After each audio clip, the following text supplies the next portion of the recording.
আজকে তৈরি করব ছোটদের হোমমেড সেরেলাক্স।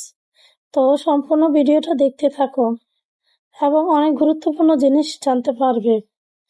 তো 6 মাস থেকে 2 বছর বয়স শিশুদের জন্য মূলত হোমমেড সেরেলাক্স।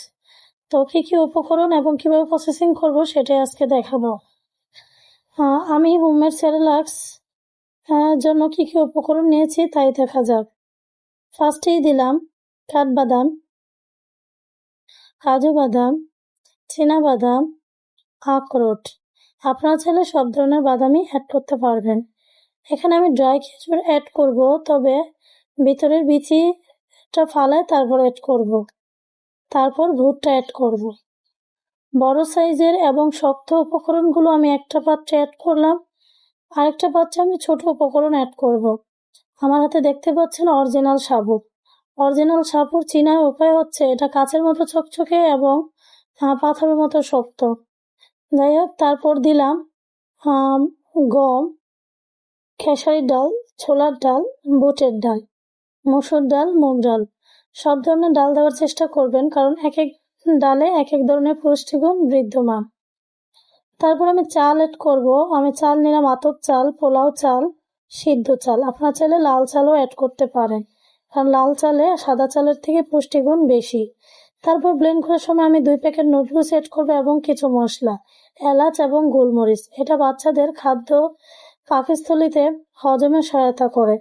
তারপর আমি চাল, ডাল, বাদাম কচলিয়ে ধুয়ে ভালো করে চালনি দিয়ে পানি ঝরিয়ে নেব।